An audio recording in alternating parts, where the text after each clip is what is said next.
KBC में करोड़पति पति। सूरज के जीवन का एक ही फंडा था कि मेहनत तो गधा भी करता है, घर बैठे जो कमाए समझदार वही होता है। इसीलिए उसने कभी नौकरी ही नहीं ढूंढी। इस बात से हालांकि उसकी पत्नी शिखा बिल्कुल भी अग्री नहीं करती थी, पर फिर भी सूरज को समझाना बेकार था। टीवी में कैसे बनोगे करोड़पति का ऐड देखकर उसे लगा कि बस अब तो घर बैठे ही वो करोड़पति बन सकता है, और उसके पीछे उसने अपने सारे सोर्सेस एक्टिव कर दिए। 2 हफ्ते में उसके कलीग के साले के पड़ोसी के बेटे का सोर्स निकलता है जो कि उसे शो में पहुंचा सकता है, और सूरज उससे मिलने चला जाता है। अच्छा, तो हमें मुकेश जी बता रहे थे कि आप हमें शो में पहुंचा सकते हैं। हाँ, उसमें कोई तकलीफ नहीं है। मैं कल अगर कोशिश करूँ तो इसी महीने में आपका नंबर आ जाएगा। अरे ये तो बहुत बढ़िया हो गया। अच्छा, वो सिलेबस और क्वेश्चन पेपर का कोई जुगाड़ है क्या? हैं? उसका तो कोई जुगाड़ नहीं है। तो वो वाकई में कुछ भी पूछ सकते हैं? हाँ, वो तो बच्चन जी पर है, जो पढ़ते हैं वो पूछ लेते हैं। पहली कोशिश फेल होने पर अब सूरज के सामने एक बहुत बड़ा सवाल था कि आखिर जवाब कहाँ से लाए। तब शिखा ने एक सजेशन दिया, क्यों ना सूरज अपने चचेरे भाई सुमित से मदद मांगे, जो कि यूपीएससी की तैयारी कर रहा था। हालांकि इतनी मेहनत करना सूरज को समझ में नहीं आता था, पर कोई और रास्ता ना मिलने पर वो आखिर सुमित से बात करता है।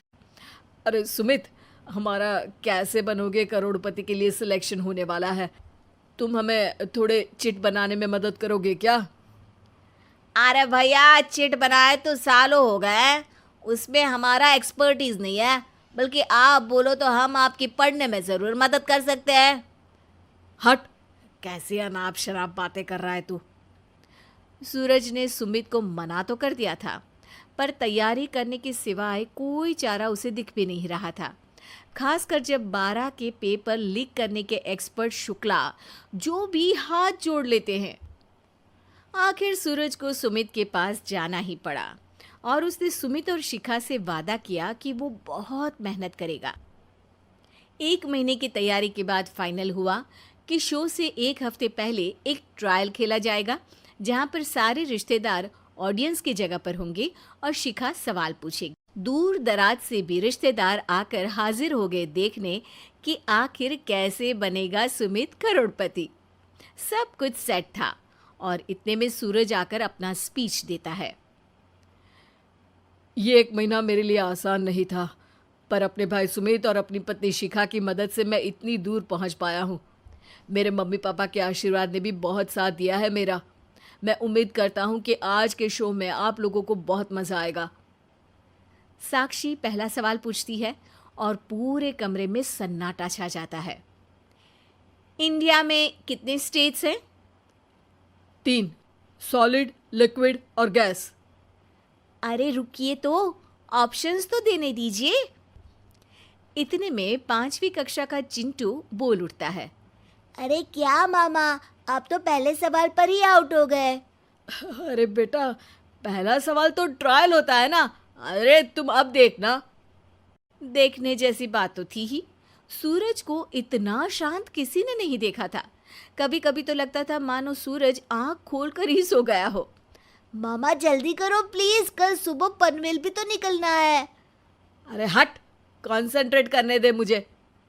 3 सवाल में 3 लाइफलाइन खत्म हो चुकी थी, और अब चौथे सवाल पर भी सूरज का मौन नहीं टूटा। पर सूरज अभी भी हार मानने को तैयार नहीं था। उधर हर कोई सूरज को छोड़ सुमित को देख रहे थे। आखिर सुमित ने ही तो पढ़ाया था सूरज को। गजब बेइज्जती है यार। अरे बेटा, तो बाप का, दादा का, भाई का, सबका नाम बुड़वाएगा। अरे 3 लाइफलाइन ले ली तो भी तेरा कुछ नहीं होना है। अरे कोई इतनी बात करता है क्या शो पर? अरे बेटा, शो पर तेरे जैसे भी तो नहीं आते ना। सूरज की ये जंग आखिर 1 घंटे बाद 5वें सवाल पर खत्म हो गई, जब उसने इंडिया के नेशनल बर्ड का नाम कहा, कौवा। अरे बेटा, मजा तो बहुत आया, बस थोड़ा टाइम पर खत्म होता तो आनंद भी आ जाता।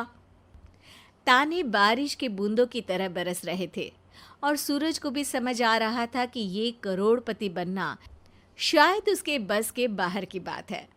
पर वो आखिर ये बात मान कैसे लेता? वो सख्त लौंडा जो ठहरा, उसने सोचा कि बेइज्जती तो हो ही चुकी है, पर अगर मैं हार नहीं मानूं तो शायद कुछ हो सकता है। शिखा, तुम देखना, असली शो में आग लगा दूंगा, आग, करोड़पति बनूंगा मैं। हाँ, सब्जियां खत्म हो गई है घर पे, ले आओ।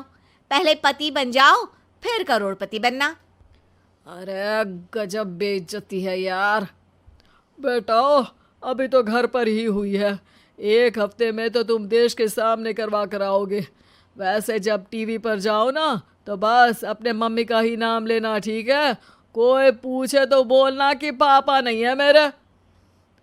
अरे पढ़ाई की, पेपर निकलवाए, इतने सारे लोगों को खाना खिलवाया, क्या फ़र्क पड़ा?